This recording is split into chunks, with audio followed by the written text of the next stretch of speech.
Hi friends, আমি শ্রীপর্ণা তোমাদের সামনে চলে আসলাম ছোট্ট একটা রেসিপি নিয়ে। তো এই ছোট বড় কম বেশি সবাই কেক খেতে ভালোবাসে।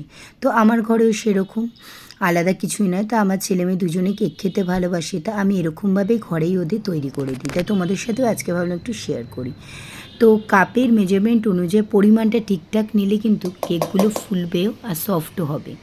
তো তোমাদের দেখিয়ে দিলাম। তোমাদের মেজারমেন্ট কাপ যদি না থাকে তাহলে তোমরা কিন্তু, আমি পরিমাণটা তোমাদের মুখে বলছি, আমার কাছে ছিল সেই জন্য আমি কাপের অনুযায়ী করেছি।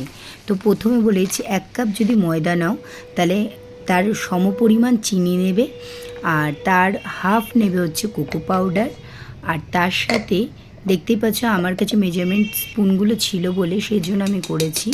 তো এরপরে চিনি পাউডার কিন্তু আমি দিইনি, নর্মাল গোটা চিনি দিয়েছি। আর 1 চামচ হচ্ছে বেকিং পাউডার, আর তার টিস্পুন হচ্ছে বেকিং সোডা দিয়ে তারপরে কিন্তু আমরা তেল দেব।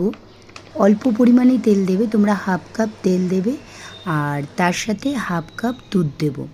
তো আমার একটু দিতে গিয়ে একটু পড়ে গেল, উপস, তো কিছু করার নেই। তো আমি এক হাতে ক্যামেরা, এক হাতে যেহেতু ছিল, এক হাত দিয়ে কাজ করতে হচ্ছিলো। আর তারপরে কিন্তু আমি দিলাম ডিম, আর যারা ডিম দেবে না তার বদলে হাফ কাপ কিন্তু দই দেবে তোমরা।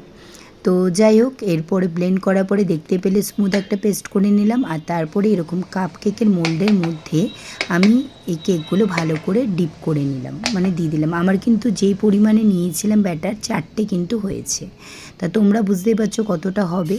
তো এইদিকে কড়াইটা প্রিহিট করে রেখেছিলাম, দেখতেই পাচ্ছ ধোয়া উঠছে। তো আগে থেকে একটু প্রিহিট করে রেখেছিলাম, তারপরে এক এক করে ওটা দিয়ে দেবো। আর একটা মেন যে পয়েন্ট সেটা হচ্ছে কেক দেখতে পাচ্ছ কিছুটা গ্যাপ রেখেছি, কারণ এটা একটু পরেই তোমরা দেখতে পাবে কেন আমি গ্যাপটা রেখেছি। তো এটাকে আমরা একটার পর একটা বসিয়ে দিলাম, 4টে কাপ বসিয়ে দিলাম। তারপরে এটাকে ভালোভাবে ঢেকে দেবো 5 মিনিটসের মতো। তো কারণ কাপ কেক হতে কিন্তু বেশিক্ষণ সময় লাগেও না। তো এরপরে 5 মিনিটস বাদে আমি এসে দেখলাম আরেকটু হবে, দেখতেই পাচ্ছ ওপরটা একটু কাঁচা কাঁচা রয়েছে, আর দেখো ফুলেই গেছে কতটা। তো বুঝতেই পারলে কেন আমি গ্যাপটা রেখেছিলাম।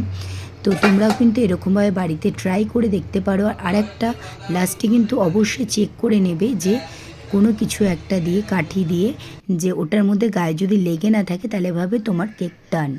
তো এরকমভাবে বাড়িতেও তোমরা সহজে কেক করে নিতে পারো, আর প্রত্যেকে বাচ্চার টিফিনে কিন্তু দিতে পারো। আমি কিন্তু এইভাবেই দিই। ভালো লাগলে প্লিজ লাইক কমেন্টস করো।